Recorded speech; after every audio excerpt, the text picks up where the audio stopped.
Buenas tardes con todos. Hola, buenas tardes. Doctora, buenas tardes. ¿Qué tal? ¿Cómo están? Doctor Caicedo, buenas tardes. Doctora, buenas tardes. ¿Qué tal, doctor? Buenas tardes con todos. Buenas tardes con todos.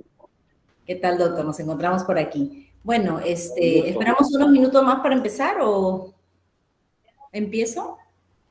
Doctora, unos 3 minutos le parece mientras se terminen de unir. Ya, perfecto. Esperamos 3 minutos. Gracias.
Bien, buenas tardes con todos. Buenas tardes con todos. El día de hoy vamos a hacer la clase número 10. Primero permítame presentarme. Soy la doctora Laura Rojas Pexén, ginecólogo obstetra. Trabajo en el Hospital Belén y también en Femisalud. Bien, vamos a empezar con la clase. ¿De frente me voy a cambiar?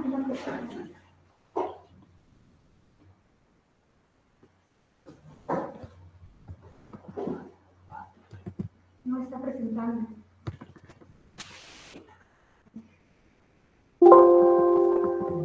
No ha compartido.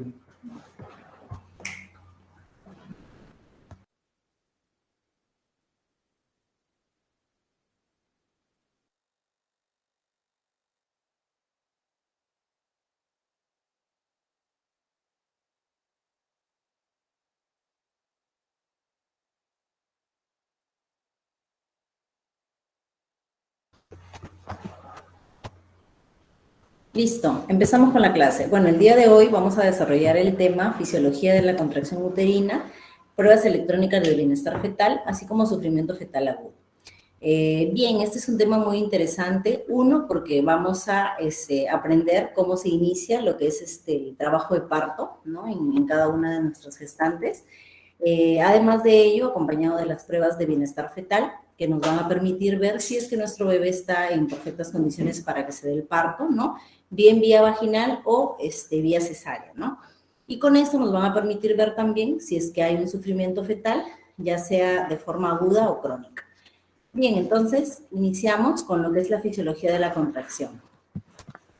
Lo voy a avanzar esto un poco rápido porque me comentan que el tema era solamente lo que son las pruebas de bienestar fetal, pero en la currícula estaba fisiología y todo eso, ¿no? Entonces lo voy a hacer de manera rápida esta parte, porque me imagino que ya lo han llevado. Bien, hablar de la fisiología de la contracción es hablar de 4 fases importantes. 1, lo que es la fase de la quiescencia. 2, la fase de activación, fase de estimulación y la fase de involución. Estas son las 4 fases de lo que es el parto, del trabajo de parto, ¿no?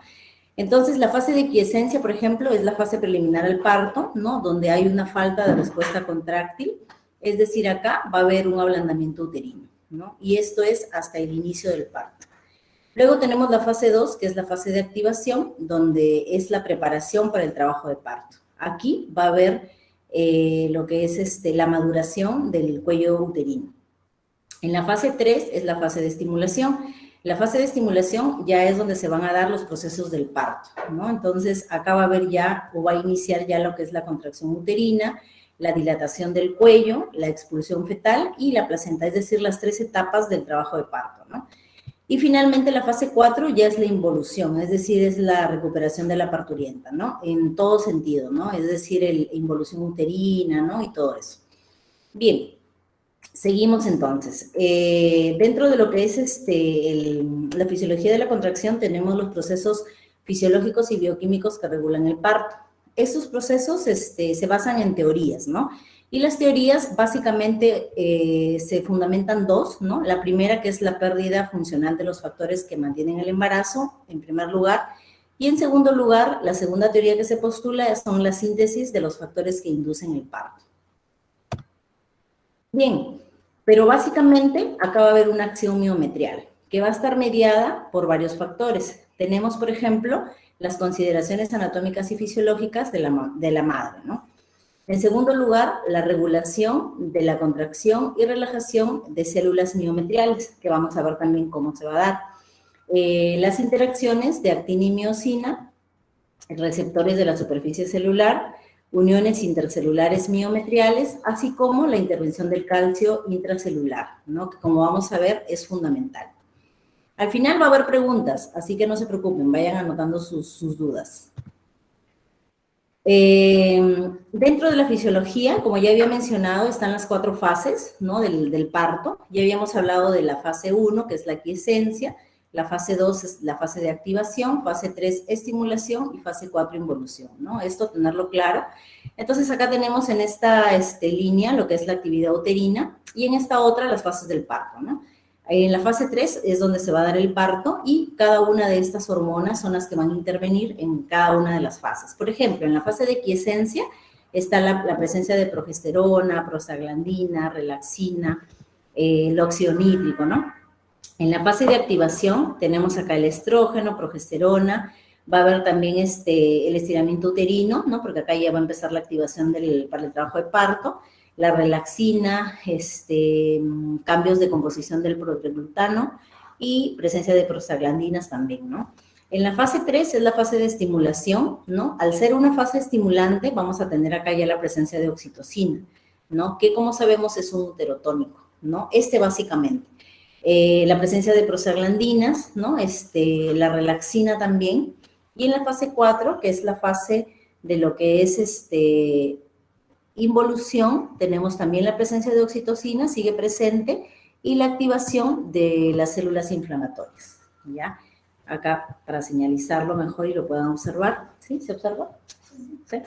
Bien. Entonces, seguimos. Acá, por ejemplo, tenemos lo que es el sistema teórico de los mecanismos que van a influenciar en lo que es el trabajo de parto. Tenemos a nivel endocrino, ¿no? El siguiente gráfico que podemos ver, donde observamos las sustancias que van a intervenir, ¿no? Como es la 17-beta-estradiol, la progesterona, incluso la beta-HCG también, ¿no? Ese es a nivel endocrino, ¿no? Es decir, a nivel de miometrio. A nivel paracrino tenemos la intervención del amnios y de la hoja del corión liso, ¿no? Tenemos básicamente la relaxina y también la prostaglandina, ¿ya? Y a nivel del autocrino, que es actúa a nivel de células miometriales, ¿no? Lo vemos acá en color azul, el uso de las prostaglandinas básicamente. En la fase 2 es la fase de preparación al útero, ¿no? Observamos acá, en primer lugar, este que estoy señalando es un útero no gestante. El útero no gestante, las partes que tiene son, uno, el cuerpo uterino, el istmo, el cuello, y el cuello uterino tiene dos partes, una que es el orificio interno y el orificio externo, ¿no? Esto lo vamos a ver en la parte de ginecología, ¿no? Cuando tengamos, por ejemplo, un aborto, ¿no? Ahí se va a ver, se va a evaluar estas partes, ¿no? Luego, en el útero gestante a término, es el segundo gráfico, acá podemos observar igual las mismas estructuras, pero se forma ya el anillo fisiológico de retracción, que es este de acá, ¿ya? Luego tenemos igual las mismas estructuras, el orificio interno, el orificio externo. Luego, cuando comienza el trabajo de parto, que es este de acá, el tercer gráfico, y la segunda etapa del trabajo de parto es el tercer gráfico, ¿no? Entonces vemos cómo va variando lo que es la dilatación, ¿no? En este caso, esa es la gran diferencia, y acá va a ver la formación del segmento activo. Segmento activo, ¿a qué le llamo? A la parte del fondo uterino, ¿no? Y el segmento pasivo más bien es la parte del segmento inferior, ¿ya? Que lo vamos a ir viendo en otros gráficos, ¿no? Entonces, cuando este trabajo de parto se distocia o hay alguna complicación, ese es el último gráfico, ¿no? Que me indica que alguna distocia ocurrió, ¿no? Y acá tenemos el famoso anillo de Vance, ¿no? Que se forma y que me indica es una indicación de que ya se está rompiendo más bien el útero, ¿no? Entonces, este es uno de los signos a tener en cuenta en caso de rotura uterina. Igual tenemos el segmento activo, el segmento pasivo, ¿no? Pero se nota bien clarito lo que es el anillo de Vance, ¿ya?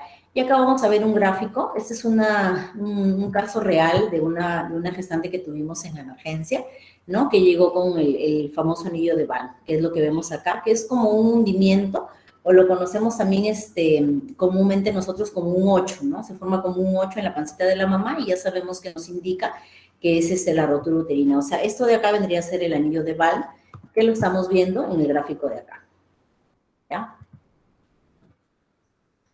Bien, entonces hablemos ahora de lo que es el segmento activo y pasivo. El segmento activo, como les había comentado, es toda la parte del útero, ¿no? Toda la parte de acá.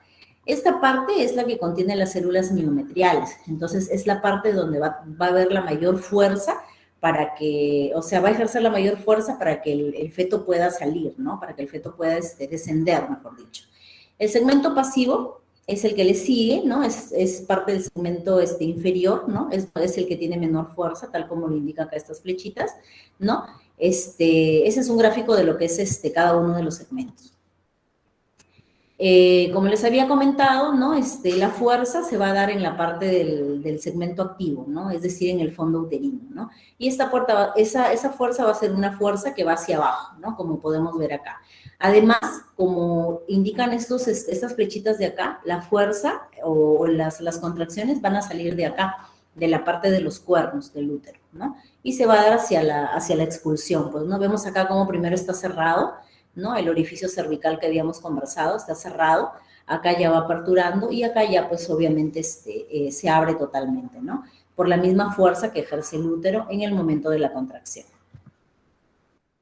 En la tercera etapa tenemos que se dan las tres fases del parto y la última que es el alumbramiento, ¿no? Que viene a ser lo que es la salida de la placenta. Importante también mencionar que acá interviene lo que es la curva de Friedman, que en realidad ya no la usamos, ¿no? Pero es importante mencionarla porque los libros como el Williams, ¿no? Que es nuestro libro base desde la universidad, de la especialidad, perdón, nos lo indica así, ¿no? Entonces, acá se evalúa lo que es la dilatación y las horas que dure el trabajo de parto, ¿no? Que estoy señalándoles acá en esta línea. Entonces, la dilatación, como sabemos, es hasta 10 centímetros para que se dé la expulsión. Y las horas pueden ser, esto es variado, ¿no? Depende si es una primigesta o es una multigesta. Entonces, en lo que es la dilatación, ¿no? Vamos a ver, perdón, primero lo que es diferenciar la fase latente, la fase activa, ¿no? La fase latente es hasta 3 centímetros de dilatación, ¿no? Por eso está la curva hasta acá. Y la fase activa cuando llega hasta los 10 centímetros, o sea, de 4 a 10 centímetros, ¿no? Pero esta fase de acá, esta fase activa, va a tener 3 subfases. Una fase de aceleración, ¿no? Como vemos acá en este recuadro, la fase de máxima pendiente, o el famoso ACME, y la fase de desaceleración, ¿no? Luego se supone que acá ya la paciente da a luz, ¿no? Y ya se produce el parto, y este es el segundo periodo ya, ¿no? Del alumbramiento, ¿no? Eso es lo que normalmente se da en la curva, que vamos a ver acá también lo que es la triple gradiente, que es muy importante, ¿no? Lo vamos a ver acá en estos gráficos. Acá, por ejemplo, en este gráfico vamos a conocer un poco más de la triple gradiente. Acá en esta línea tenemos en milímetros de mercurio, y acá tenemos lo que es el tiempo, ¿no? Entonces, esta curvita que tenemos acá va a representar la contracción, ¿no? Entonces, la contracción va a iniciar, como dice acá, en 10 milímetros, con una fuerza de 10 milímetros de mercurio, y va a ascender, esta es la parte del ACME, y luego acá ya es cuando la paciente da luz, ¿no? Y vamos a ver cuánto tiempo dura, ¿no? Que lo vamos a ver a continuación. Uno de los puntos importantes es el tono uterino, ¿no? El tono uterino justamente empieza acá, donde se inicia en los 10 milímetros, ¿no? Y en el tiempo cero, ¿no? Y cuando es de 8 a 12, eso es lo que es normal. Entonces diremos que es que la paciente está haciendo una hipotonía uterina cuando es menor de 8.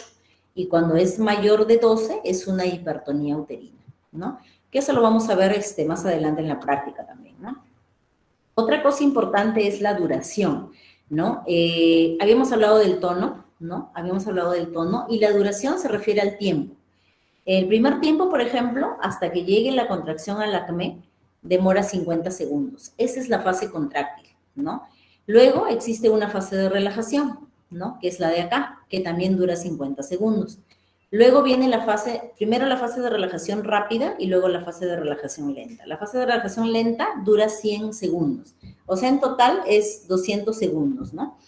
Es lo que dura en total, ¿no? Esa es la duración total. Luego tenemos la duración útil de la contracción. Acá le agregamos 60 segundos, que es la parte de acá, que se denomina la línea de Polailon, ¿no? Esto de acá. Bueno, sería ahí 260, ¿no? Aproximadamente.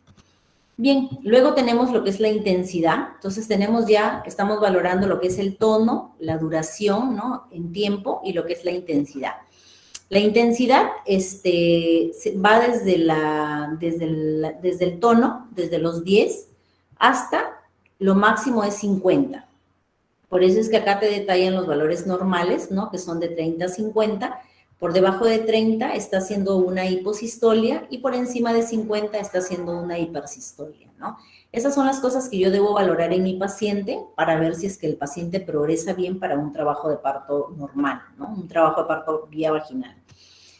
Entonces, la presión máxima de la contracción es lo mismo que decir tono más intensidad, ¿ya?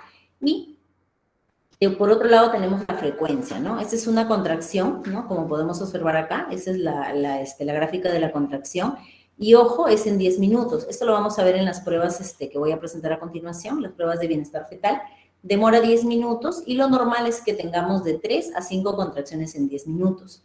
Cuando es por debajo de 3, estamos frente a una bradisistolia. Y cuando estamos por encima de 5, se refiere que hay una taquisistolia, ¿no? Obviamente esto es quirúrgico, pues, ¿no? ¿Por qué? Porque vamos a cansar al útero y vamos a producir una distosia, ¿no? Y finalmente va a terminar en cesárea, pues, esa paciente. Entonces, otro término importante que se usa más que todo en la teoría, porque en realidad en la práctica no lo usamos, o de repente de residente sí lo hacemos, es la actividad uterina en relación con la frecuencia e intensidad en unidades de Montevideo, ¿no? Es decir, es la multiplicación que se hace de la frecuencia, es decir, de la frecuencia de contracciones, de lo de acá, por la intensidad, por lo anterior, por lo que habíamos visto acá. No por decir que tenga 3 contracciones y que la intensidad sea 50, o perdón, sea de 30, ¿no? Entonces 3 por 30 serían 90, entonces estarían haciendo una hipersistolia, ¿no? Eso sería en unidades de Montevideo, ¿no? Perdón, estaría dentro de lo normal porque la unidad de Montevideo es de 120 a 250. Habíamos dicho frecuencia por decirte que tenga 3 contracciones con una intensidad de 30, 3 por 30, 90, está dentro de lo normal, ¿no? De lo permitido, en unidades de Montevideo. Bien, ¿qué más? Como les había mencionado, toda la fuerza o toda la fuerza de propagación, ¿no? Se va a dar acá en los cuernos, ¿no? Del útero y va a ser hacia abajo. ¿Por qué? Porque el músculo, porque el útero es músculo, ¿no? Entonces, por eso es que la fuerza se va a dar acá. Porque si tuviéramos la misma fuerza acá, o si el segmento inferior fuera de la misma, de las mismas células del miometrio, ¿no? Entonces no tendría cuándo descender el feto, porque sería el mismo tipo celular. No sé si me dejo entender, ¿no? Entonces, por eso es que este tipo de lo que es la parte del segmento activo es diferente al segmento pasivo que habíamos hablado, ¿no? El segmento activo me va a permitir esa fuerza para poder expulsar al producto, ¿no? Al feto.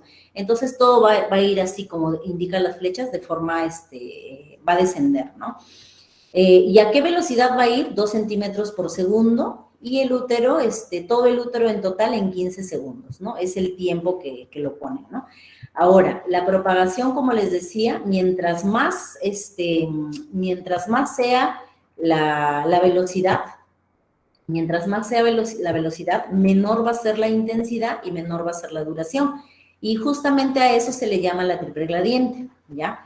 Entonces, la triple gradiente relaciona lo que es la intensidad y la duración, ¿no? Intensidad, duración y propagación.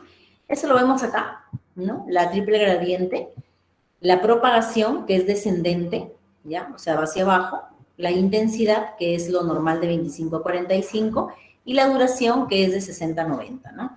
Esos son los 3 componentes que van a intervenir para que se pueda dar la contracción de manera correcta. Bien, ¿hacemos las preguntas al final o quieren hacer alguna pregunta acá?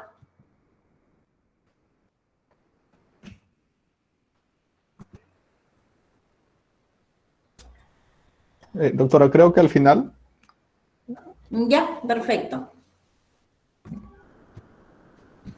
Bien, vayan anotando entonces, ¿ah? Bien, entonces, seguimos con la vigilancia fetal ante parto. La vigilancia fetal ante parto es también muy importante. ¿Y cuándo se va a hacer? ¿En qué condiciones lo voy a hacer? Tengo que ver las condiciones de la madre y las condiciones del feto. Las condiciones de la madre tenemos, por ejemplo, la podemos hacer, no a todos los pacientes, ¿no? Sino a ciertos pacientes. Por ejemplo, algunos que presenten un síndrome antifosfolipídico, hipertiroidismo, en alguna hemoglobinopatía, en alguna talasemia, en alguna enfermedad cardíaca, en un lupus, ¿no? En enfermedad renal, en diabetes, en desórdenes hipertensivos, ¿no? Que es lo más frecuente que nosotros tenemos acá en el hospital. También hay que ver las condiciones relacionadas al embarazo. Hipertensión gestacional o movimientos fetales disminuidos, ¿no? Oligohidramnios o polidramnios, restricción del crecimiento intrauterino, embarazo postérmino. En el caso de isoinmunización moderada severa, muerte fetal previa, ¿no? Que hay el antecedente, mejor dicho, o una gestación múltiple también, ¿no? Entonces, ¿qué pruebas voy a tener que realizar? Las pruebas a realizar, en primer lugar, evaluación de los movimientos fetales percibidos por la madre. En segundo lugar, la prueba de estrés, ¿no? La prueba estresante, la prueba no estresante. Lo vamos a ver cada una de ellas, ¿no? Pero para que más o menos vayan teniendo una idea a qué se refieren cada una de estas, ¿no? O de repente en los hospitales que han ido también han podido observar cómo se hace la prueba estresante y no estresante. La prueba estresante consiste en colocar, en hacer una simulación del parto, ¿no? Mediante la oxitocina, porque se supone que esa paciente no ha iniciado un trabajo de parto, por alguna razón.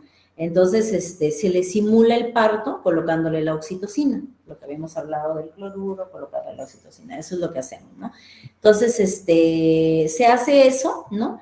y vemos ahí cómo funciona la placenta. Si la placenta da una buena respuesta, ¿no? Entonces se sigue con la conducción, ¿no? Pero si no, sí se tendría que programar para una cesárea, ¿no? Significa que ha fallado la prueba de la placenta, ¿no? Para probar la suficiencia placentaria, mejor dicho. La prueba no estresante es el monitoreo que se le hace a la mami, ¿no? Se le pone unos tocos, que también les voy a mostrar unos grafiquitos, para que puedan observar cómo se hace esta prueba. Y allí analizamos lo que es el latido cardíaco, los movimientos, la variabilidad, que también lo vamos a ver a continuación. Les estoy diciendo nada más así a grosso modo para que tengan una idea de lo que estamos hablando. Luego tenemos el perfil biofísico, que consiste básicamente en ver movimientos, el tono, lo que es el líquido amniótico. Esto básicamente es la ecografía, mejor dicho, en otras palabras, ¿no? Y el Doppler de la arteria umbilical. ¿Por qué es importante el Doppler de la arteria umbilical? ¿Ya? Esto también a manera general para que lo sepan, porque esto es más para especialidad, y es importante porque el Doppler de la arteria umbilical me indica lo que es si es que hay un retardo de crecimiento intrauterino, ¿no? Entonces, si es que el flujo está normal o está, perdón, alto, quiere decir que todo está bien, pero si está bajo, entonces me habla de un retardo de crecimiento intrauterino, ¿ya? Bien. Empezamos a hablar detalladamente de cada uno. Habíamos dicho la primera, que era evaluación de los movimientos fetales percibidos por la madre. La segunda era la prueba estresante por contracciones, ¿no? Los que les había mencionado, de que se coloca o se hace una simulación del parto. Este resultado puede ser negativo, es decir, no hay sin desaceleraciones tardías o variables. Es decir, acá yo sigo la conducción con la oxitocina. Ya, acá se trabaja con oxitocina. Positiva cuando sí hay más bien alteraciones, en más del 50% del trazado que se le va a hacer a la paciente al mismo tiempo, ¿no? Entonces, acá sí se programa, pues, ¿no? Se programa para cesárea porque, ¿qué significa una prueba positiva de que la placenta no está cumpliendo su trabajo normalmente, ¿no? Entonces, esa paciente no te va a aguantar un trabajo de parto, entonces tienes que finalizar por vía cesárea. Sospechosa cuando hay desaceleraciones tardías o intermitentes o desaceleraciones variables. Cuando yo tengo una sospecha, o sea, tengo la sospecha de que si está bien o está mal, es negativo o positiva, mejor dicho, tengo que simplemente repetir el examen. Lo repites después de una media hora más o menos, puedes volver a repetir el examen, no hay problema, ¿ya? Esos tres son los que básicamente se usan, pero la literatura extranjera también te menciona la hiperestimulación, pero en realidad nosotros siempre tenemos en cuenta estas tres de acá, ¿no? Lo he puesto ahí nada más para conocimiento. Bien, ¿qué más? Tenemos la prueba estresante, ¿no? Como ven acá, es un aparato que está acá y se le conecta los tocos, ¿no? Bueno, lo vamos a ver mejor en otra gráfica, no se puede apreciar bien ahí, pero acá medimos lo que es el ritmo cardíaco normal del feto, ¿no? Se acelera temporalmente ante el movimiento del mismo y el resultado es reactivo y no reactivo. Reactivo es que está todo ok, ¿no? Está, como dice acá, 2 o más aceleraciones en un periodo de 20 minutos. Es el papel largo que siempre vemos en la visita. Y el no reactivo es sin movimiento fetal en un periodo máximo de 40 minutos, ¿no? Entonces, obviamente, si hay alguna alteración, ¿no? Se pone no reactivo, pues, ¿no? Entonces, ¿qué podemos hacer acá en este caso? Algunos, ¿no? Optan por la cesárea inmediata, dependiendo también de la edad gestacional. Otros optan por poner decúbito lateral izquierdo a la paciente. Eso mejora, ¿no? Muchas veces su prueba, ¿no? Su prueba no estresante, perdón, mejora, ¿no? Entonces, se le da unos 20 minutos y se puede volver a repetir, ¿no? Igual casi que el examen anterior. Bien, el perfil biofísico, tenemos que se aplica la prueba no estresante, vemos los movimientos respiratorios, vemos los movimientos fetales, ¿ya?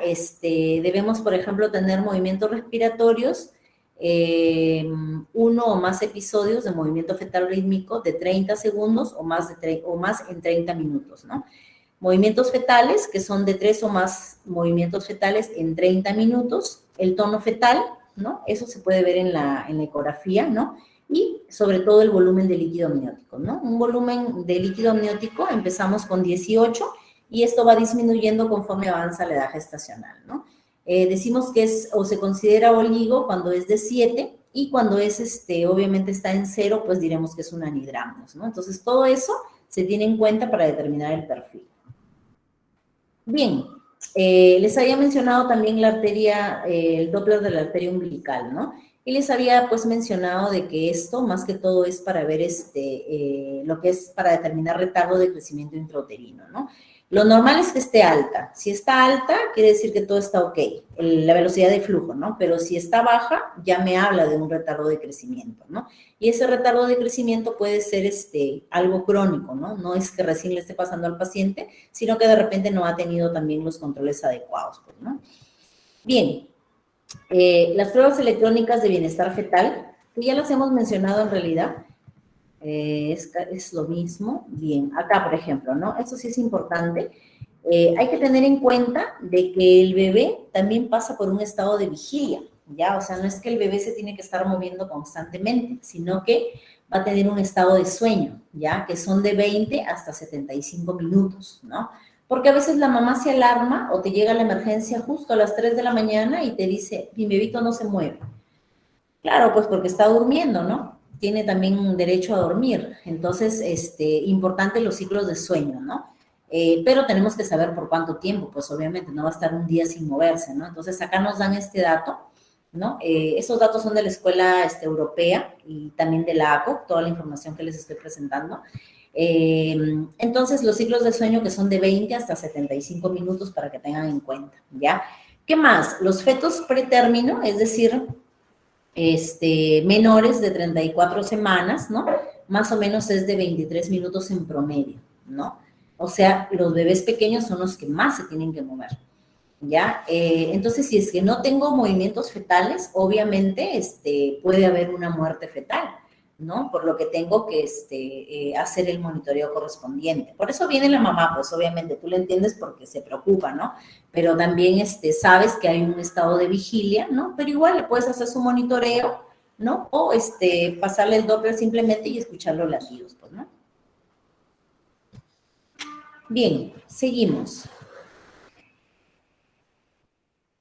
Ya, según la guía de abordaje para lo que es el monitoreo, tenemos de manera externa y de manera interna, ¿no? De manera externa, cuando colocamos los transductores, como habíamos mencionado, ¿no? Para ver la actividad, la frecuencia cardíaca relacionada con la actividad uterina, y de forma directa o interna es cuando se coloca dentro, ¿no?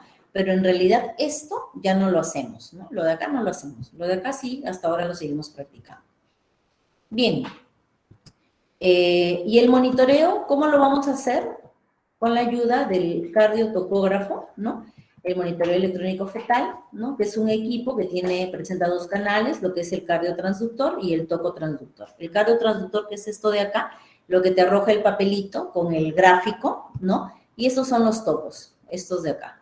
Estos se colocan en la pancita de la mamá. Entonces, vamos ahí a ver cada una de las, de lo que valora, ¿no? Que es la frecuencia cardíaca, la variabilidad, todo eso lo vamos a ver a continuación. Entonces, acá como dice, ¿no? Permite el registro gráfico simultáneo de latidos cardíacos fetales, movimientos fetales y contracción uterina.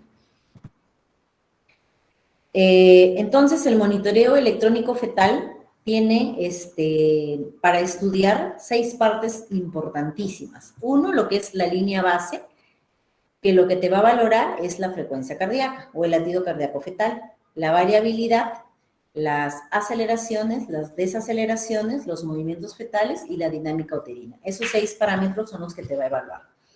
Tenemos el primero, que es la línea basal, la línea de base, perdón, que te evalúa la frecuencia cardíaca fetal basal, ¿no? Como habíamos mencionado en las visitas, el promedio de frecuencia cardíaca fetal en un periodo de, acá se hace la evaluación, perdón, por 10 minutos, ¿no? Y los rangos normales de 110 a 160. Eso de ahí, esos valores son a nivel internacional, ¿no? Te lo dice tanto la escuela europea como la americana, ¿no? De 110 a 160. Entonces se entiende que si está por debajo estamos frente a una bradicardia y si está por encima es una taquicardia, ¿no? En fetos pretérmino, antes de las 34 semanas es aproximadamente 165 y es considerado como normal. Bien, Entonces acá tenemos un gráfico, ¿no? Donde nos muestra, por ejemplo, esta línea de acá, esta primera línea, y esta primera línea es la frecuencia cardíaca, ¿no? Y acá tenemos, en esta línea verdecita que está acá, y acá están los numeritos, ¿no? 60, 80, 100, 120, 140. ¿Sí? Pues puede.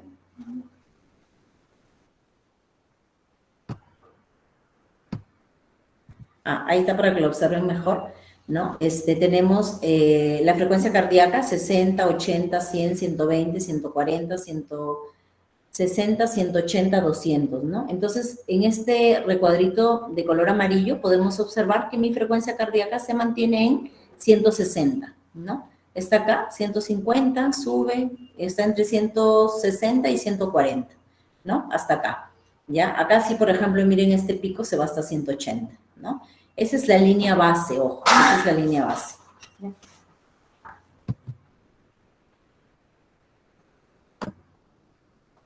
Ya. Bien, seguimos. La frecuencia cardíaca basal, entonces, lo normal, ¿ya? Lo normal se considera de 110 hasta 150 y 120 a 160, ¿no? Pero normalmente nosotros lo manejamos de 110 a 160, ¿no? Hacemos una combinación. La bradicardia menor de 110, la bradicardia severa menor de 100, la taquicardia mayor de 150 a 160, luego la frecuencia cardíaca mayor de 160 en presencia de buena variabilidad no es un signo de sufrimiento, ¿no? Y la taquicardia complicada va asociada a pérdida de la variabilidad o a la presencia de desaceleraciones tardías, indica mayor probabilidad de una hipoxia, ¿no? Eso lo vamos a ir viendo en los gráficos que vamos a ir analizando a continuación. Esa es la taquicardia, ¿no? Entonces, acá tenemos un gráfico, por ejemplo, de lo que es la taquicardia, ¿ya? Un ratito para hacerlo más grandecito. Ahí está. Listo.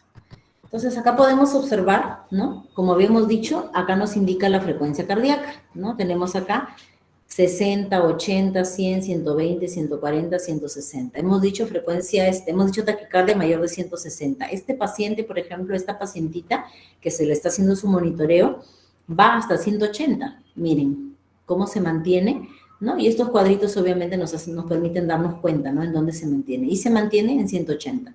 Entonces es una taquicardia fetal persistente, porque este monitoreo se hace en 10 minutos. Y cuando es una taquicardia fetal persistente, se considera una emergencia. Entonces, inmediatamente tienes que terminar la gestación. Obviamente por la mejor vía. Si te viene pues la paciente que ya está con 10 de dilatación, de hecho o está en expulsivo, perdón, de hecho que va a salir vaginal, ¿no? Pero si es una paciente que está en no trabajo de parto, la vas a tener que programar, porque ese bebito puede hacer un paro cardíaco y se va a morir, pues obviamente, ¿no? Bien, esa es la taquicardia entonces, ¿ya? Ahora, ¿cuáles son las causas de esta taquicardia? Pueden ser fisiológicas, ¿no? Es decir, si es que el bebé, por ejemplo, es prematuro, ¿no? Van a nacer con taquicardia. Cuando hay una estimulación fetal externa, ¿no? Por las maniobras que puedo hacer como el peloteo, ¿no? Taquicardia materna por ansiedad de la madre, ¿no? O también puede ser de rebote, ¿no? Taquicardia transitoria post-desaceleración. Patológicas, porque la mamá tiene fiebre, ¿no? Por eso es importante, por ejemplo, no sé si han escuchado cuando una gestante está con una pielonefritis, ¿no? O simplemente porque tiene fiebre, tienes que hospitalizarla, ¿no? Para determinar la causa y poder que reciba tratamiento, porque esto lo puede matar al bebé de una taquicardia. Puede ser producto de la coriomionitis también. Hay un capítulo también interesante de coriomionitis y uno de los signos de la coriomionitis es pues la frecuencia cardíaca fetal mayor de 160, ¿no? Y de la mamá mayor de 100, por ejemplo, ¿no? La anemia fetal, la insuficiencia cardíaca fetal, fármacos betamiméticos o la hipoxia fetal también. Por el otro lado tenemos lo que es la bradicardia, ¿no? El otro extremo. Es cuando hay una frecuencia cardíaca fetal menor de 120, ¿no? Otros dicen menor de 110, ¿no? Las diferentes escuelas, pero nos quedamos con el 110, que es con lo que se trabaja, ¿no? Y acá tenemos la bradicardia, ¿no? Un ratito para colocar el...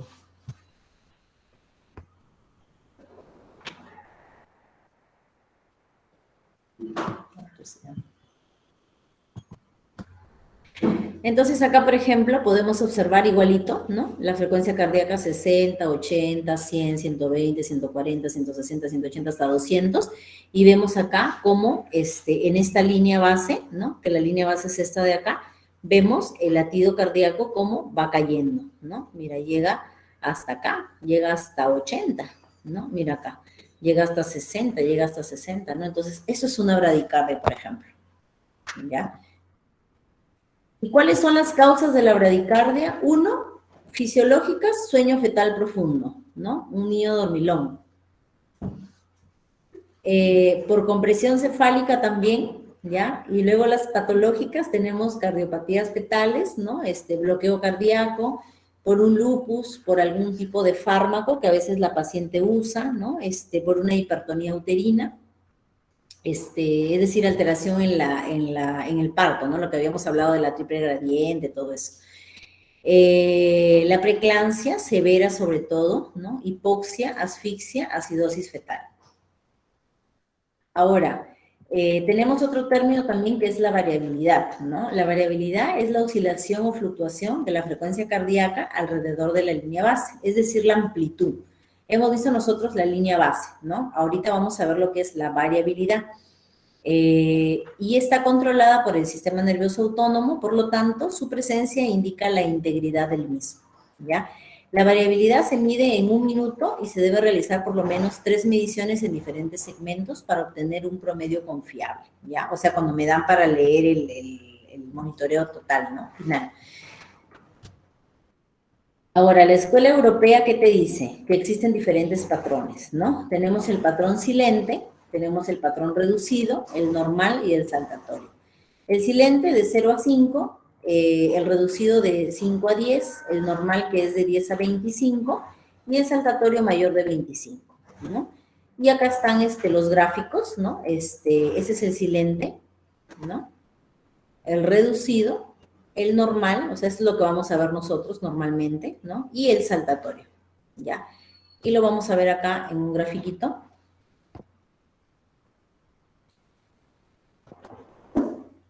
No parece.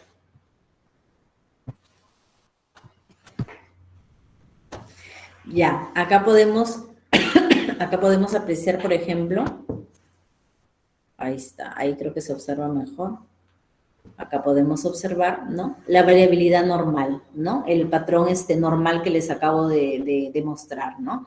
Entonces, esta es la línea base, ¿no? Miren, acá, por ejemplo, está con 160, esta es la línea base, la verdecita, la de acá, ¿no? Y vemos que está en 160 y el patrón es normal, ¿no? Acá también el patrón es normal y es normal, ¿no? Podemos observar un patrón silente, otro tipo de patrón. El silente normalmente, el bebé se puede evitar en cualquier momento, pues tienes que operarlo inmediatamente, ¿ya? Pero hasta allí solamente observamos lo que es ese tipo de patrón, ¿no? Que es el normal. Bien, ahora, ¿cuándo la variabilidad va a estar disminuida? Es más frecuente en el feto pretérmino, pues, ¿no? ¿Qué quiere decir? Que si yo tengo un feto menor de 34 semanas y le hago un monitoreo, me puede salir no reactivo, que no tiene nada, porque no va a tener, no tiene variabilidad, está ausente. Entonces, no debería hacerlo, ¿no? Pero algunos sí lo hacen, ¿no? Sin embargo, es más predictiva la hipoxemia y la acidemia en este tipo de fetos, ¿no? La taquicardia se asocia también a disminución de la variabilidad, ¿ya? La combinación de taquicardia y pérdida de la variabilidad está frecuentemente asociada a Apgar bajo también y acidemia del feto pretérmino. Otras causas de alteración de variabilidad es la administración de sulfato. Ojo, esto es importante en las pacientes con preeclampsia, porque yo le estoy colocando el sulfato, ¿no? Entonces hay que tener en cuenta eso, de que si yo a una paciente que le estoy aplicando sulfato le hago un monitoreo, la variabilidad va a estar disminuida, ¿ya? El uso de corticoides, al contrario, lo aumenta la variabilidad. Y la administración de analgésicos también, así que tener cuidado con esas excepciones, ¿no? Bien, variabilidad disminuida, las causas, ¿cuáles serían? Fisiológicas, igual, ciclos de sueño fetal alterado, la prematuridad, la taquicardia fetal. Patológicas, hipoxia, el uso de betametasona, de antihipertensivos, anomalías congénitas del sistema nervioso, anemia fetal o algún artefacto también que esté alterado, ¿no? Por el mismo transductor en los tocos, ¿no? Que se colocan.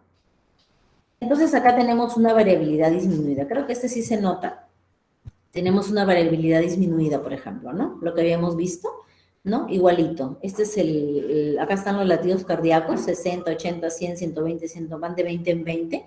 Y estos cuadritos es la línea base, ¿no? Mi línea base, por ejemplo, acá está en 180, o sea, está con taquicardia, que justo se asocia a esto de acá, ¿no? Y vemos acá la variabilidad que está disminuida, ¿no? Acá la podemos observar mejor todavía. No es una variabilidad como la que habíamos visto la anterior, que era normal, pues, ¿no? Ahora, ¿cuándo va a estar aumentada la variabilidad? En la hipoxia fetal, ¿no? En la administración de fármacos como la efedrina, algún artefacto, cambio de la velocidad, en algún artefacto del mismo uso del tocógrafo, pues, ¿no?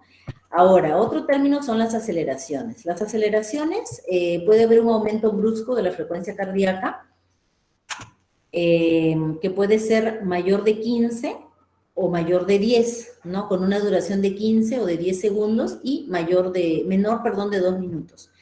Y la aceleración prolongada es cuando es de 2 y menos de 10 minutos, ¿no? Más de 10 minutos cuando hay un cambio en la línea base. Eso lo vamos a ver mejor en un gráfico, ¿ya? Esto es la teoría básicamente.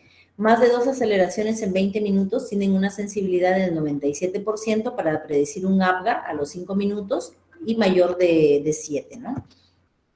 Entonces acá, por ejemplo, ¿no? Tenemos la frecuencia cardíaca, que es lo de acá, ¿no?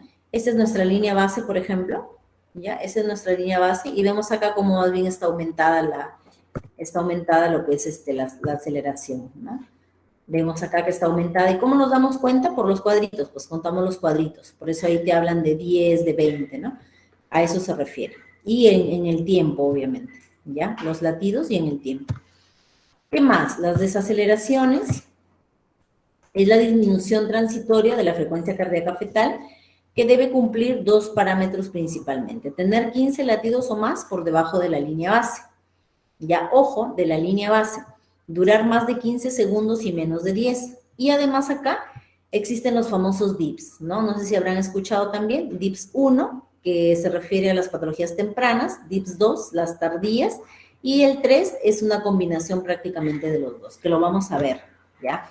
Entonces, las desaceleraciones tipo 1, hay una disminución regular, gradual y simétrica, cuyo comienzo y recuperación se asocia con el comienzo y finalización de la contracción uterina.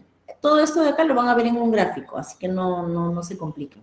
Se presenta en el parto normal, hay compresión de la cabeza fetal, generalmente el nadir no cae bajo los 100, ¿no? Nadir se refiere a la disminución total, ¿no? Y la duración por lo general es menor de 90 segundos, ¿no? Por lo general está asociada a la línea base normal. Por su forma puede confundirse con un DIP2 también, pero lo vamos a ver acá en este gráfico. Se ve, ¿no?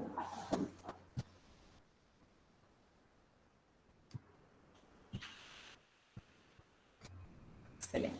Ya. Entonces, miren chicos, acá lo que vamos a ver, y rojito, o si se ve la mano.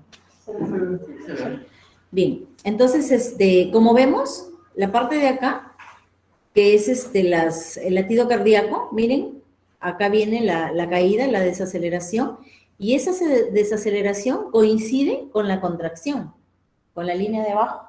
Entonces, prácticamente, el DIP 1 es un espejo. Miren, es un espejo de lo que está ahí. Así voy a diferenciar yo los DIPs, ¿no? Ahora, cuando yo tengo un monitoreo en 10 minutos y tengo más del 50% de este gráfico, entonces yo recién ahí defino que tiene un DIP 1. Ahí recién, ¿ya? En el DIP 1, en realidad, la opción es que tú lo puedes volver a repetir, puedes hidratar a la paciente, puedes acostarlo de cúbito lateral izquierdo y puede mejorar, ¿no? Y en caso de que persista, ahí sí pues ya se tiene que terminar la gestación definitivamente, ¿ya? Pero el DIP 1 es prácticamente un espejo, como pueden observar acá, ¿no? Es un espejo, tal cual, ¿ya? Ese es el famoso DIP 1, ¿no? Y acá todo, ya, Listo. Ahora, ¿cuáles son los grados? Tenemos el grado leve, moderado, grave. Leve, amplitud menor de 10 latidos, moderado de 20 a 40, graves más de 40 latidos, ¿no? Y puede presentarse con más frecuencia en lo que es el descenso de la presentación cefálica, cuando hay un RPM o una desproporción cefalopélvica, o con las maniobras obstétricas también de presentación de cara o de brecma, ¿no? Y obviamente en la presentación podálica con RPM, ¿no? Con rotura prematura. Los DIPS 1 son lesivos para el feto.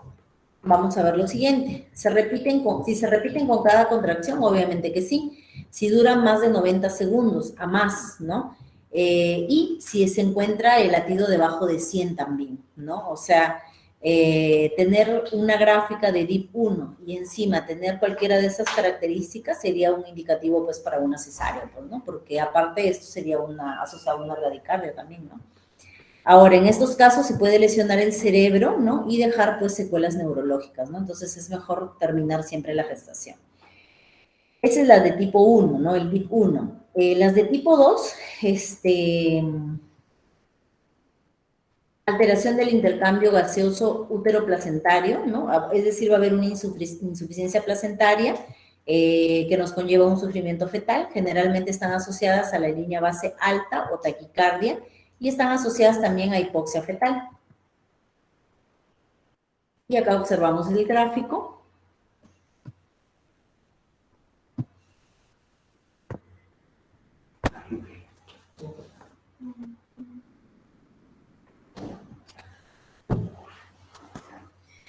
Acá podemos observar, ¿no? Con mayor claridad, ¿no? Cómo acá se inicia la contracción. Esta es la parte inferior. Se inicia la contracción, termina la contracción y más bien acá hay la caída en la frecuencia cardíaca. O sea, diferente al DIP 1, que era un espejo, ¿no? Tendríamos que tener acá abajo, abajo, a esta misma altura. Pero en el DIP 2 no, es diferente. Y la duración también es diferente, mira, como pueden ver, ¿no? Entonces acá se da más bien, la caída es después de la contracción. Abajo yo voy a tener la contracción, va a terminar la contracción y más bien va a haber una caída acá, ¿no? Una desaceleración. Por eso se llama desaceleración, pero es de tipo 2. Porque la tipo 1, que habíamos ya mencionado, es un espejo, en el gráfico se ve como un espejo, ¿no? En cambio la de acá no, la de acá termina, mira, inicia la contracción y acá termina, ¿no? Y cuando termina, más bien acá hay una caída de lo que es la frecuencia cardíaca. ¿Sí? Bien.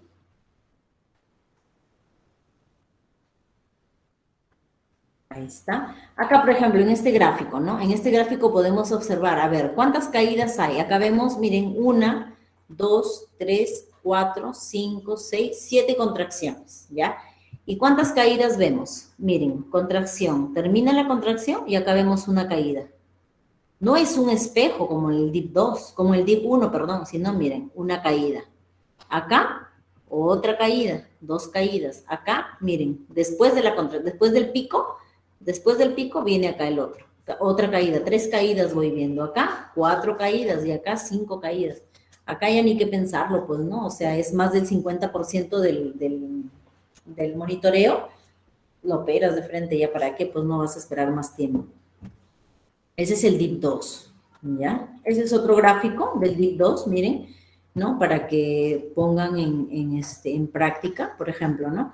Tengo acá una contracción, 2, 3, 4, 5, 6, 7, 8 contracciones. Y vemos las caídas. Termina la contracción, mira, la caída justo está acá. O sea, el pico máximo es acá y esta es una caída. Esta sería una primera caída, segunda caída, tercera caída o desaceleración para que lo entiendan. Otra, ¿no? Y acá, pues, peor todavía, ¿no? Entonces, también igual. Entonces, diferenciemos lo que es el DIP 1 del DIP 2, ¿no? Entonces, el DIP 2, lo que va a haber es una contracción uterina que va a comprimir la aorta. Y esto va a disminuir lo que es el flujo, ¿ya? A nivel de todos los vasos miometriales, obviamente, ¿no? Entonces, se va a dar una caída de lo que es el CO2 fetal, el oxígeno fetal, perdón, la presión de oxígeno fetal, que va a comprometer el cordón umbilical, reducción del flujo umbilical, hipoxia del centro vagal, ¿ya? Por debajo del nivel crítico, estimulación de quimiorreceptores carotídeos son los que van a tratar de defender o de tratar de estabilizarlo al bebé, ¿no? El estímulo vagal también, obviamente, o sea, todos van a tratar de defenderlo, ¿no? Al bebé en ese momento, ¿no? Y finalmente va a haber una caída transitoria que se va a evidenciar en el monitoreo. Eso es lo que va a pasar en el DIP2, ¿ya? Igual, grados leve, moderado, severo, ¿no? Menos de 20 latidos, eso ya es para que lo lean con calma, ¿no? Para su examen. Desaceleraciones tipo 2, ¿cuál va a ser el manejo? Si desaparecen los DIPs, ¿no? Se puede ir a parto vaginal, ¿no? Como les decía, dependiendo, ¿no? Yo puedo tener, por ejemplo, un monitoreo y tener solo un DIP 2. Si tengo un DIP 2 normal, le puedo dar su chance vaginal si es que está en trabajo de parto, o repetirlo, ¿no? A las 2 horas, por decir, ¿no? Y si no desaparecen, perdón, 20 minutos, si no desaparecen, sí, optar por la cesárea. Pero ojo si tengo más de un DIP, pues, ¿no? Porque si tengo solo un DIP, puede ser incluso porque hubo algo alterado al momento que le hicieron el examen, ¿no? Luego vienen las desaceleraciones mixtas, ¿no? Perdón, de grado 3, que se conocen como mixtas, ¿no? Es la disminución brusca de la frecuencia cardíaca, ¿no? Esta es una mixtura del DIP 1 con el DIP 2, ¿no? Entonces, se asocia a compresión del cordón también, rango superior a los otros DIPs, por lo general no duran más de 60 segundos, pueden asociarse a otros DIPs, o generalmente es DIP 2 con DIP 3, ¿no? Por lo general. La frecuencia cardíaca disminuye hasta 70, ¿no? O mayor de 60 segundos, ¿no? Entonces, acá podemos observar el famoso DIP 3, ¿no? Mira, vemos acá la contracción y acá vemos un DIP 3, ¿no? Que es una mixtura prácticamente, ¿no? Y se puede observar acá mejor. Vemos el gráfico nada más, ¿no? Es totalmente diferente al DIP 1 y al DIP 2, ¿no? Es una mixtura. Entonces, ¿qué se va a dar acá? Vamos a tener una oclusión umbilical que nos va a conllevar a una oclusión venosa, a una oclusión arterial, o sea, ambos nos va a bloquear ambos riegos venoso y arterial que tenemos, ¿no? En cada ser humano. Entonces va a haber una aceleración transitoria, en la arterial va a haber una hipotensión arterial que te va a conllevar a una hipoxemia, estímulo de quimiorreceptores, siempre va a haber un mecanismo de defensa, ¿no? Siempre, en cada evento que se pueda dar en el feto, y estos van a tratar, pues, de estabilizarlo, ¿no? Pero muchas veces no se llega a hacer, y por eso puede dar una depresión miocárdica, ¿no? Y desaceleración variable, o sea, un DIP 3, ¿no? Lo que habíamos mencionado. Entonces, los DIP 3 son la causa más frecuente de muerte intraparto o daño cerebral.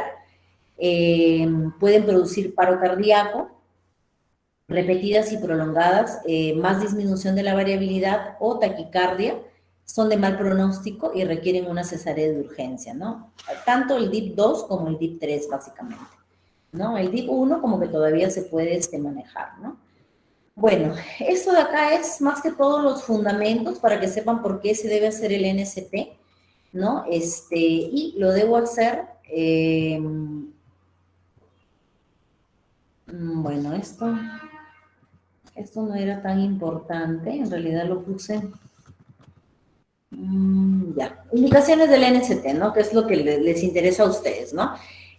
Causas maternas y causas fetales, ¿no? Indicaciones, perdón, maternas y fetales. Maternas, o sea, ¿esto qué te quiere decir? Que no a todo paciente que viene tú le vas a hacer un NST, sino tienes que tener cierto criterio, ¿no?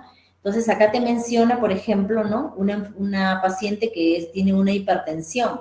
Hemos conversado ya de los trastornos hipertensivos, ¿no? Entonces, puede ser una hipertensión crónica, una hipertensión inducida por la gestación o una preeclampsia.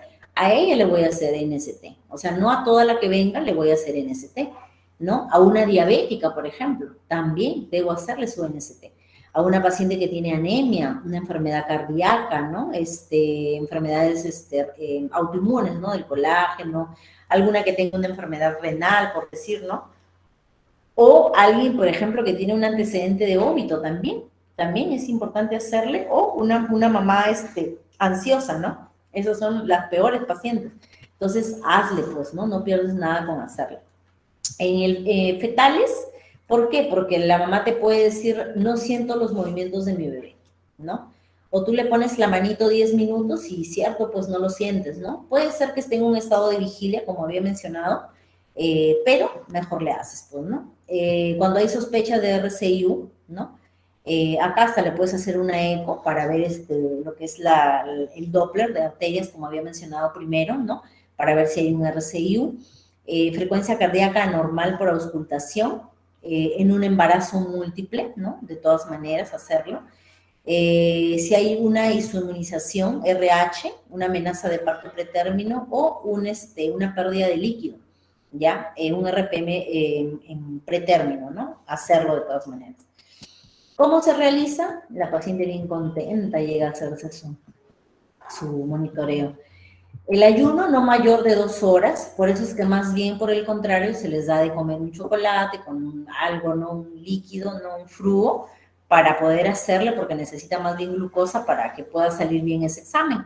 ¿Qué más? Se coloca la paciente en posición semi-Fowler, como la vemos acá, y se coloca pues ese es el topocardiógrafo, ¿no? Y los topos que se conectan con una banda o una cintilla, ¿no? Que va alrededor de la pancita de la mamá. Y el tiempo de registro, acá lo toman como 20 minutos, pero lo que normalmente hacemos acá son 10, ¿no? 10 a 20 minutos, ¿no?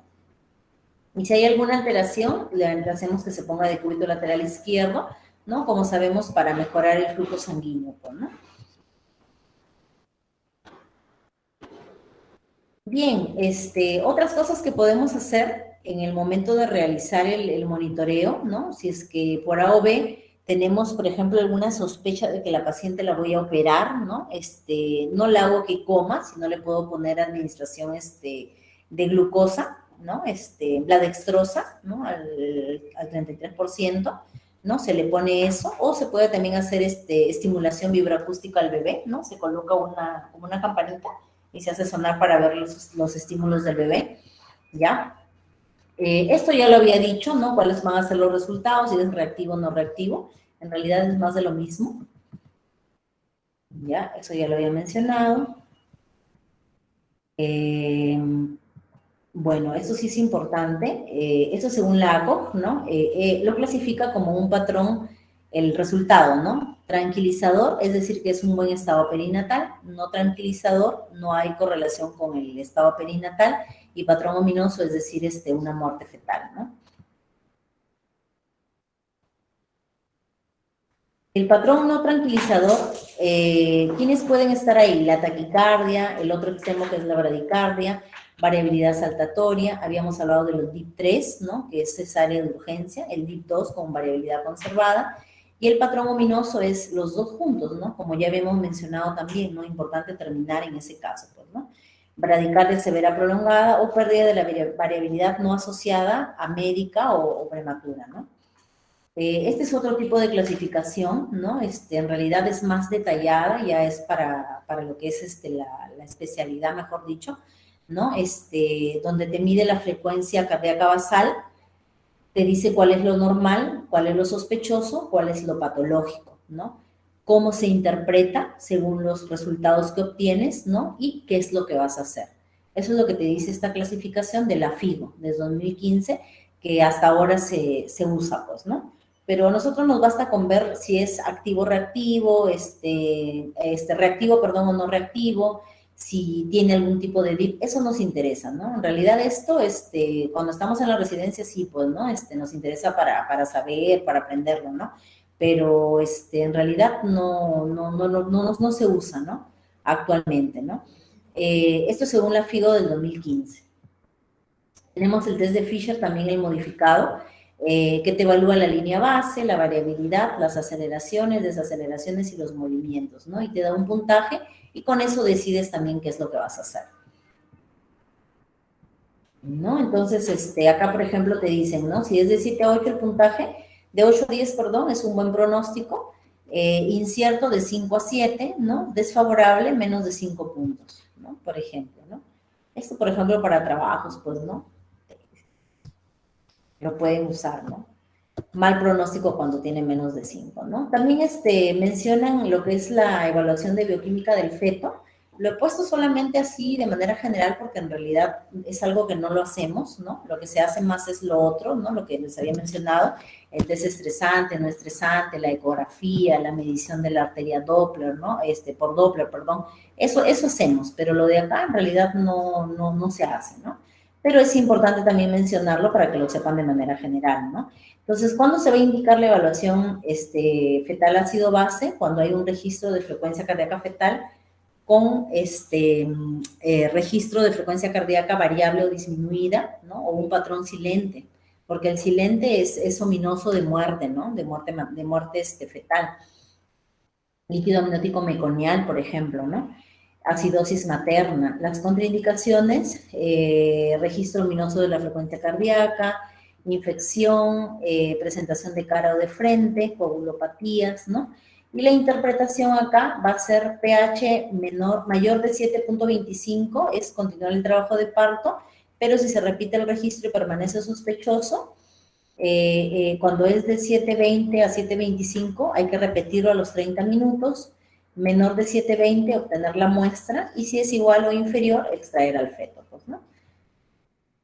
Y bueno, el sufrimiento fetal puede ser agudo o crónico, ¿no? Agudo cuando está instalado el trabajo de parto, se caracteriza por una insuficiencia placentaria tipo respiratoria, en el crónico siendo de tipo nutricional, ¿no? Por algo se llama crónico.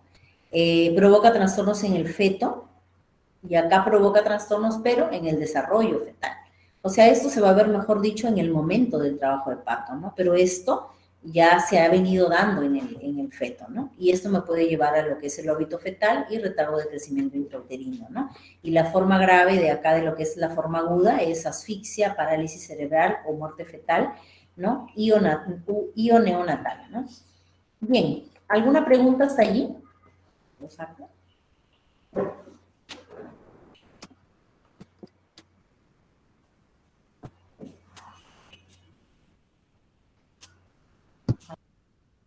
Doctora, una consulta. Sí, dime. Doctora, buenas tardes. ¿Existe alguna explicación fisiológica cómo se justifican que los tiempos durante el trabajo de parto en las multíparas sean menores que en las nulíparas?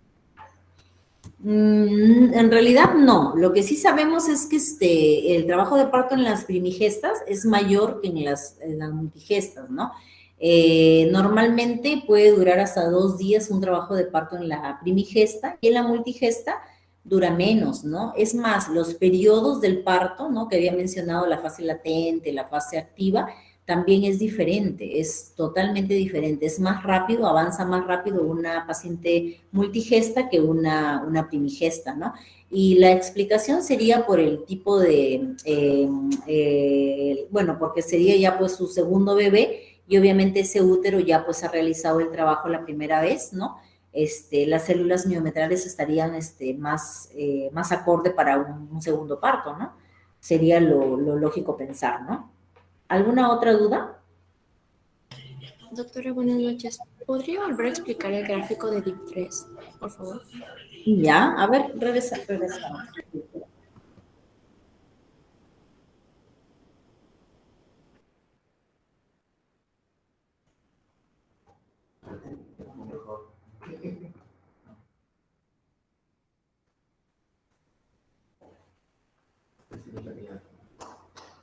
Ahí está.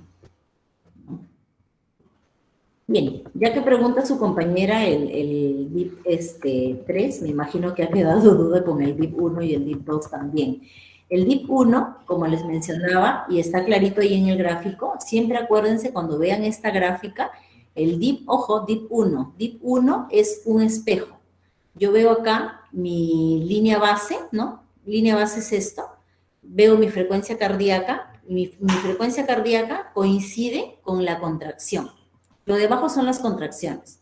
Entonces, coincide con la contracción. Como les decía, es un espejo, ¿ya? Ese es el DIP 1.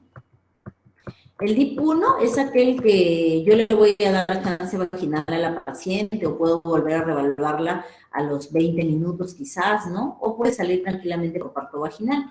El DIP-2, que está acá, hemos dicho, inicia la contracción, ¿ya?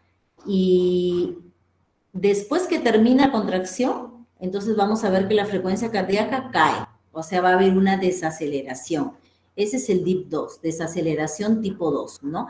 Y acá teníamos un ejemplo, una contracción, 2 contracciones, 3 contracciones, 4, 5, 6 contracciones, y vemos cómo cae la frecuencia cardíaca después de la contracción, ¿no? O sea, acá tendríamos 1, 2, 3, 4, 5 dips, 5, 6 dips. Entonces ahí, por ejemplo, terminaría la gestación, ¿no? Inmediatamente. Y acá, como ven, le ponen, ¿no? Decúbito lateral izquierdo, pero no, pues ya es exponer al bebé, ¿no? O sea, yo terminaría, por ejemplo, ahí gestación.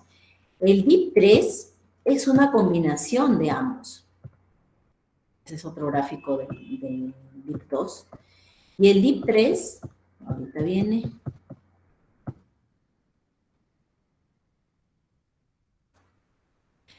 El DIP-3, tener en cuenta que es la caída brusca de la frecuencia cardíaca, ¿ya? Es el comienzo de la desaceleración, generalmente varía con las diferentes contracciones en amplitud y en tiempo de duración. Y se asocia a compresión del cordón umbilical, pues, ¿no? Entonces, ¿cuál va a ser la gráfica acá? Si es que estamos leyendo esto de acá. Acá está, el DIP-3, ¿no? Acá está, esta partecita de acá está acá. Entonces, como vemos, es la caída brusca de la frecuencia cardíaca. Si vemos acá, 140, 120, 100. Entonces, miren acá, el DIP-3 es la caída brusca de la frecuencia cardíaca, ¿no? Entonces, vemos acá un gráfico que no tiene forma, ¿no? Miren, si vemos acá, el de abajo es un gráfico sin forma. Entonces, eso es un DIP-3, ¿no? El DIP-3 sí te indica sufrimiento fetal. Entonces, ahí tienes que terminar gestación inmediatamente. ¿Entendido la persona que preguntó? La alumna que preguntó. Sí, doctora, pero ¿por qué se dice que es una mezcla del DIP-1 con el 2 en la gráfica? Esa era la parte que yo no entendí. Porque el DIP-1, usted mencionó que era un espejo. Y el DIP-2 era cuando la contracción se producía después de... Cuando había una caída de la frecuencia justo después de la contracción. Pero eso es lo que no logro ver muy bien en la gráfica del DIP-3. Claro, sí. De repente en esta gráfica no se ve bien, pero por la teoría, por lo que tú misma estás mencionando ahorita, te estás respondiendo tú misma, la caída brusca de la frecuencia cardíaca. En los 3 dips vamos a ver eso, la caída brusca, ¿no? Pero obviamente cada dips va a tener un gráfico diferente, ¿no? El dip 1 hemos dicho un espejo, el dip 2 es la caída de la frecuencia cardíaca después de la contracción, y el DIP-3 se nota más la caída de la frecuencia cardíaca. ¿Pero por qué lo comparamos o por qué decimos que es una mixtura? Porque coincide con la contracción. Coincide que acá está la contracción y después de la contracción viene la caída. Por eso se compara o se dice que es una mixtura. No exactamente lo vas a ver, pues, ¿no? Lo que estamos diciendo, sino lo asumimos y aparte quizás no es un gráfico, pues, adecuado, ¿no? Pero si te pones a analizarlo, o sea, tal cual, ¿no? Acá está la contracción y viene luego la caída. Por eso lo comparan o dicen que es una mixtura, ¿no? Te lo dice la literatura. Ok, doctora, ya entendí. Entonces me guío principalmente por la caída brusca, ¿verdad? Ajá, exacto. Gracias. Ah, de nada. ¿Alguna otra duda? Doctora, buenas tardes. Yo quería consultarle si la evaluación de los movimientos fetales percibidos por la madre es el método como que más barato, por así decirlo, ¿cómo lo podemos objetivar o si es que en realidad se usa acá? Perdón, repite tu pregunta, Marco. Bueno, de todos los métodos que hemos visto para la evaluación del bienestar fetal, la más económica, por así decirlo, es la evaluación de movimientos fetales percibidos por la madre, pero en las revisiones que he hecho, algunos le dan como que utilidad, otros estudios no comprueban su utilidad y quería saber si es que acá se aplica y cómo se objetiva. Ya, bien, sí, una de las pruebas es los movimientos fetales, ¿no? Y otra hemos dicho las pruebas de bienestar fetal, que es el desestresante, el monitoreo, mejor dicho, el NST. En realidad, sí, lo puedes objetivar, ¿no? Pones tu manito en la pancita de la mamá unos 10 minutos y tú vas a percibir los movimientos, incluso los puedes contar, ¿no? Claro, como tú dices, es la forma más barata, ¿no? Otra cosa que podemos hacer, aparte de eso, es escuchar el latido cardíaco fetal mediante el Doppler, ¿no? Que sería ya lo más, como dices, ¿no? Lo que más está al alcance de un centro de salud, por decir, ¿no? Si estás en el SERUNS, por ejemplo, ¿no? Pero si ya estás en un hospital, pues acá pues contamos con el NST, contamos con la ayuda de la ecografía, ¿no? La ecografía es básica porque te permite ver la ecografía, lo que es el tono, ¿no? Si es que el bebé se está moviendo, el latido cardíaco, la cantidad de líquido amniótico, ¿no? Obviamente depende cuál sea tu realidad, ¿no? Pero sí, está bien tu pregunta, bien enfocado. Bien, ¿alguna otra duda, chicos? ¿O empiezo a preguntar?